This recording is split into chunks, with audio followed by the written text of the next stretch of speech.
Hello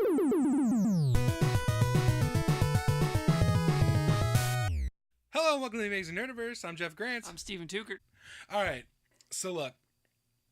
The plan was for me to post 2 movie reviews this week. Last week I saw War for the Planet of the Apes and Baby Driver. I was sick and then I had some technical issues that I just could not fix with my capabilities and everything. So I wasn't able to put those reviews up. But you know what we're going to do is we're just going to do the reviews on this episode of the podcast. First film I saw, Baby Driver. Hated it. You didn't see it. You didn't see either of these films because you weren't available to go to the screening with me. Baby Driver, first one. Edgar Wright, first Edgar Wright film. Baby Drive.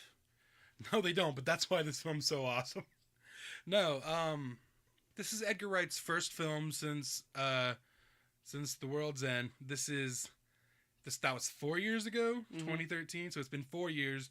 It usually takes him about 3 years between movies, but it sucks. Like, I'm such a huge fan of Edgar Wright, and I just wish he had like more of a quicker. Like, there's some directors that have a movie out every year and everything, but he is one of those kind of just highly good detailed. Directors.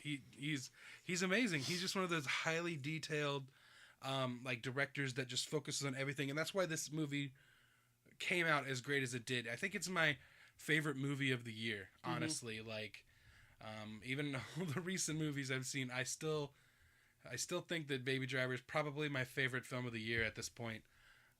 Even more than Spider-Man? Yeah, even more than Spider-Man. Ew. I mean, it's close, but I enjoyed the hell out of Baby Driver. If you don't know what Baby Driver is, the premise, it's about a getaway driver named Baby. He suffers from tinnitus, which is like, he had an accident when he was a young child, and it damaged his hearing, and so he has tinnitus, which is like a ringing in the ears, just a constant thing. And so he listens to music to drown it out. He's like a music aficionado and stuff, and he makes his own music, and he has all these mixtapes and like dozens and dozens of iPods with different music on it and stuff, and he's constantly listening to them. And the music kind of scores his whole life, like every aspect of his life. But it's like he listens to the music, and it kind of helps him like drive better and, just work his way through life better and stuff like that. And that, I thought, made for a really, really interesting idea that in the hands of Edgar Wright, could be fantastic. He could just take that idea and run with it. And is this like a book or something? No, he's had this idea for a while. He's talked about, he did a music video, and I can't remember who the band was, but Metallica. No, I would remember that. It was Blink-182.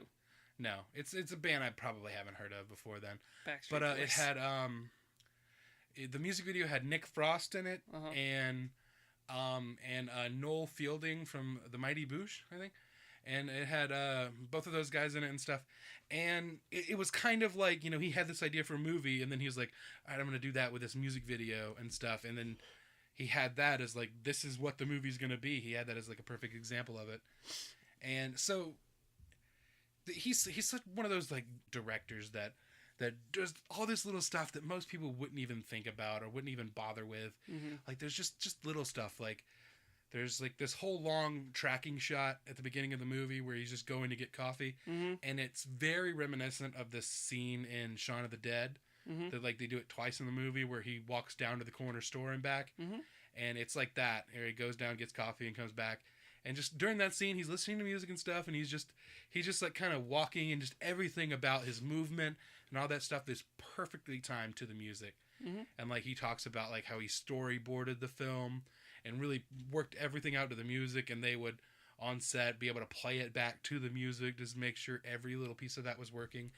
And it just was a really, really cool way to watch this whole movie. And I'm sure there's so much stuff that like I missed out on. There's little things like, he's walking in the scene and there's graffiti on the wall, and just there'll be a line of a lyric from the song, just like one word, like right as he passes by, you hear that lyric in the song. And just really, really cool stuff like that. The music really like goes hand in hand with like the car chases and stuff.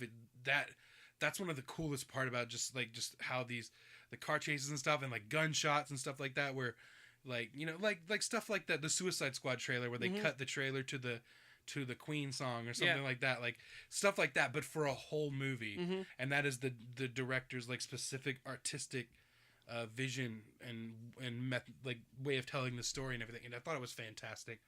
It has a really great cast. Ansel Elgort, I never seen him in anything before. Who's that? He's more of like kind of like a young adult type actor. He's like in the Divergent movies and The Fault in Our Stars, and he was in Carrie, the remake of Carrie. He's in stuff like that, all stuff I haven't seen. So he was the biggest question mark for me for as far as this movie goes, because I was like, how is he gonna do it? Like seeing the trailers, because I didn't want to watch too many trailers, because I knew I was going to see this movie anyway, so I didn't want to see too much. And he like right off the bat, you get behind this character and you fall in love with this character, and just like, you know, in the movie, in the trailers and stuff, you see these scenes where like, you know, he's trying to distance himself from he's in the criminal world, but he doesn't want to be like, have this like camaraderie with the other criminals and stuff. He's just trying to do what he needs to do to get paid and get out kind of thing. And that's his whole goal. The main criminal, the main mastermind behind everything is a character named Doc, which is played by Kevin Spacey. And you know, all these other great actors like John Hamm and Jamie Foxx and John Bernthal and Eiza González and stuff. All these characters are these criminals. Flea from the Red Hot Chili Peppers. A bunch of these criminal characters that he doesn't really like want to have like this camaraderie with and stuff, and he kind of distanced himself from them. So seeing that kind of stuff in the trailer, the way we'd kind of like stonewall them and everything, and not really give them much to go off of. It just, he'd sit there with his music and everything, and kind of like try to ignore everybody. Just stuff like that made me think, I don't know if I'm gonna really get into this character, but when I saw it in the film, he had so much makes like sense in the movie. Yeah, it totally works, and like when he's not in those types of scenes, when he's like, you know, off, like, you know, you see a real warmth and like energy to this character when he's at home. One of the things that really helps you identify with him is he you know, he lost his parents at a young age, and he lives with his foster father, who he's now taking care of, which is this older African-American gentleman in a wheelchair who's deaf.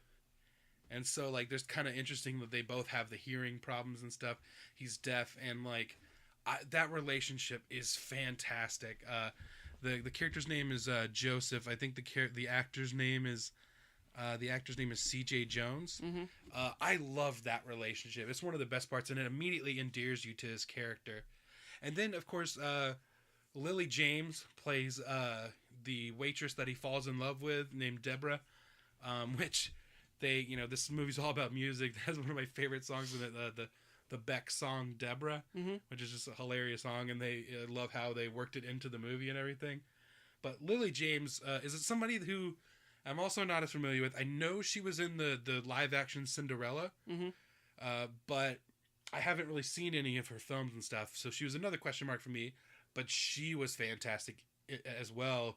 Just like him, like, you immediately fall in love with her character. You see why he would fall in love with her. You see, like, you actually believe that, you know, she would fall in love with him and all that stuff. It just made that work. And like other films that Edgar Wright has done, like, you know, where he makes these like human relationships and everything, but hides it within a genre story and stuff. He does the same thing here. This is really a love story, kind of disguised as like a fun, cool crime musical thing. And like Shaun of the Dead was I like to call it a rom-zom-com is what they called it back in the day. Stuff like that. So I honestly think this is my favorite Edgar Wright film since Shaun of the Dead. Okay. It's a lot of fun. Just like I'll be the judge of that. Yeah, I know. I'm probably building it up too high for you. Probably. But I had a lot of fun with this movie. What's interesting is it was shot in Atlanta, and it's a very Atlanta movie. Like, what makes it very Atlanta? Like, just little, like, you know, scenes and stuff like that. It just feels like just growing up in Atlanta, knowing what the just environment of it, it just feels like it. And like, there's little things here and there, like they'll say, "Oh yeah, that was over in Dunwoody" or something. Just like a random, like, you know, like Buckhead or something like that. There's just those little things they'll throw down, and then you're like, "Ooh, I know what that is." Like, just those little touchdowns and stuff, which they is get cool. Stuck in traffic for 9 days. Yeah. Not like they reference, like, this is near the beginning, and it's kind of just a little bit of hinted a backstory. But Kevin Spacey's talking about Baby, and he's saying, you know, when he was younger, he would steal cars, and the police would chase him down 85, and he would he was doing loop-de-loops with police chasing him through Spaghetti Junction and stuff like that. And it's like, ooh, that makes sense to me. I know those roads. I know that Spaghetti Junction, like that crazy. It's like a really specific kind of crazy spaghetti. Like, yeah, it looks like and there's an overhead shot in the film of it, and so even people who are not from here, they get that visual and stuff like that, and it's great. And like it really, I was surprised by I know they shot here in Atlanta, but they shoot a lot of stuff in Atlanta, and it's not always set here aside from The Walking Dead and Atlanta. But like the fact that it was set here, and it, like, as I saw it in the movie, I was like, oh, it kind of really makes sense that it was set here too, the way everything plays out. The characters and stuff, I've talked about most of them. I love John Hamm. I'm a big fan of his, and this is one of my, I've seen him in a lot of stuff, but this is one of my favorite things he's done since like Mad Men. Eiza González, I didn't really know her, but she's great in the film. Darling, she plays John Hamm's character Buddy, their husband and wife, like, kind of Bonnie and Clyde team, and I really like the way they work. Their story was interesting throughout the film. And Kevin Spacey was really interesting too. He was somebody that's like hard to read, and what I like about this is like it never goes in the direction you're expecting it to. Like you think, oh, this is gonna happen. Are they robots? Here. Yes, they're all robots. Edgar Wright still hasn't gotten off that whole robot thing. He's still a big fan of that. But yeah, like all the characters are great. Jamie Foxx was interesting. He was a big old asshole in the film. He was like one of those crazy guys that are just too rough and too evil kind of thing, and like he really makes you fear for the characters you actually care about whenever they're in scenes together and stuff. He was funny and everything, but he's really like, he really makes things like really intense throughout the scenes that he's with like Baby and stuff like that. My one big negative, and it's really the only thing I can point out in the film and have a negative with, is John Bernthal is barely in the film. Okay. He's in the film at the beginning, and then he kind of disappears, and it's almost like they had to write him out, and it's almost as if they replaced his character with Jamie Foxx. I know they talk in the movie about how they have different teams for these jobs and stuff, but it just really felt like the whole time I was waiting for him to come back, like I figured he would have some kind of involvement, and it's kind of frustrating because his character wasn't much different from Jamie Foxx's character, so there wasn't enough to differentiate it. So to me, it kind of felt like they were just like, all right, we don't have any more. Let's just cast somebody else, and it'll be a different character now to do these things. And it was Jamie Foxx just kind of feeling like he was stepping. I don't know. Maybe that was the case. Maybe he went off to do The Punisher, and probably that's what it seems like. Yeah, but anyway, as a whole, I really enjoyed this movie. I gave it a 9.5 out of 10. It's damn near a perfect film for me. And I definitely suggest checking it out. It's in theaters now. It came out on the day we're recording this, actually, last Wednesday, when you're hearing this when it comes out on Sunday. But yeah, definitely go check it out.